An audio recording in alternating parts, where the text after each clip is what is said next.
Hello and welcome to Gastrovision. You know, if you're just starting out with EUS, the stomach station can feel pretty daunting. But don't worry, that's exactly what we're going to tackle today. Think of this as your personal step-by-step guide to nailing the basics. I'm really glad you're here, because my goal is to take what seems like a super complicated procedure and just break it down into a simple, repeatable process. And that's the whole point of this explainer, I promise. By the time we're done, you are going to have a clear, solid roadmap you can use every single time to check out the pancreas and everything around it, all from the stomach. All right, you ready? Let's get started. Okay, first things first. Before we even start our grand tour of the anatomy, we've got to get our bearings. It's like a pre-flight checklist, right? Getting this part right isn't just a suggestion, it's absolutely foundational. It sets you up for a smooth and successful exam. So, you're in the stomach with a scope, and it's easy to feel totally lost. I get it. We've all been there. You're probably thinking, okay, now what? Where do I even start? Well, let's answer that question right now. Think of these three things as your golden rules before you do anything else. First, you gotta straighten the scope. Why? Because it gives you a stable, straight-on view, which is key for getting accurate images. Second, inflate that balloon. This gives you great contact, making sure the ultrasound waves can do their job. And third, and this is a big one, get in the habit of putting the pancreas at the 6 o'clock position on your screen. This standardizes everything and makes the anatomy so much more predictable. All right, with our setup complete, it's time to start our journey.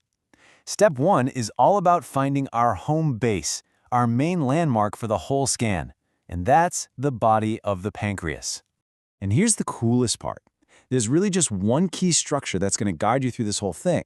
It's the splenic vein. I want you to think of it as your main anatomical highway.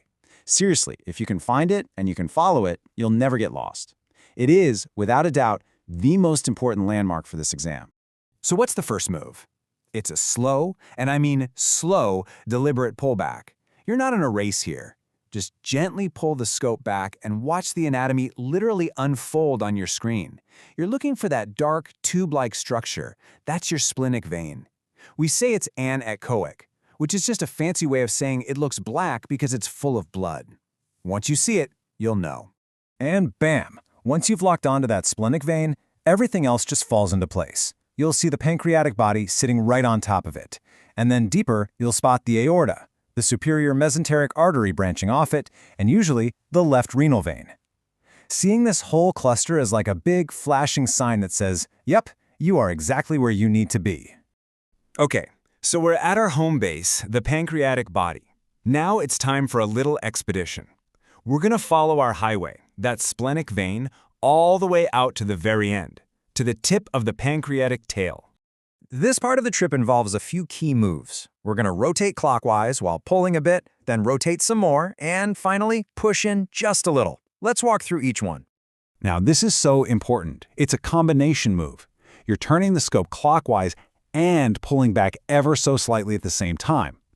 The real trick here is to let the pancreatic tissue itself be your guide. You're basically tracing the organ you see on the screen with the movements of your scope. Pretty neat, huh? And as you're doing this, two landmarks are going to keep you on track. You'll keep that splenic vein in sight, of course, and then the left kidney will pop into view.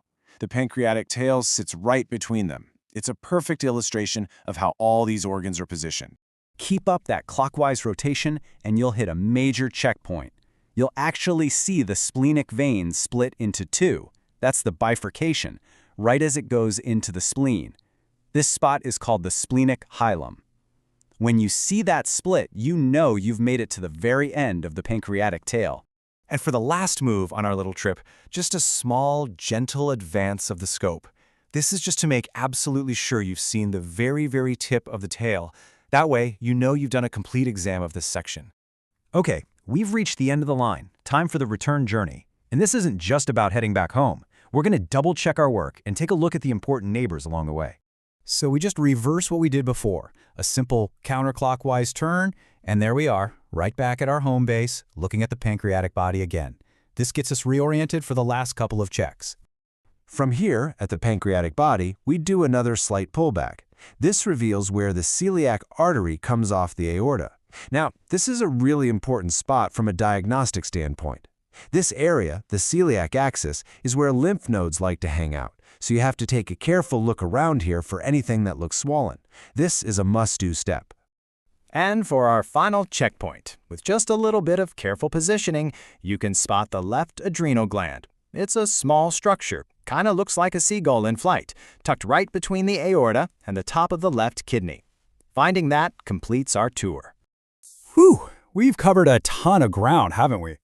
So let's boil this whole 7-step journey down into one simple, easy-to-remember roadmap. And this is where it all clicks. This table is your cheat sheet. Look how simple it is when you lay it out. A pull gets you the splenic vein and the pancreatic body. A clockwise twist and pull lets you trace the tail all the way to the end. Another little pull brings the celiac into view. See? Every single move is linked to a specific landmark and a specific target. It really is that systematic. And this brings us right back to where we started, to one of those core principles. This quote just hammers it home. The main technique is a controlled, systematic scan as you pull back. If you can get that fundamental movement down, you've pretty much mastered this procedure. So I want to leave you with a thought. You have the map now, right? You know the standard anatomy. But the real skill, the art of EUS, starts when you use this framework to spot what's not standard. So my question for you is, what subtle variations are you going to be looking for on your next scan? Hey, thanks so much for joining me today. For more deep dives like this, designed to help you sharpen your skills, make sure you subscribe to GastroVision. I'll see you on the next one.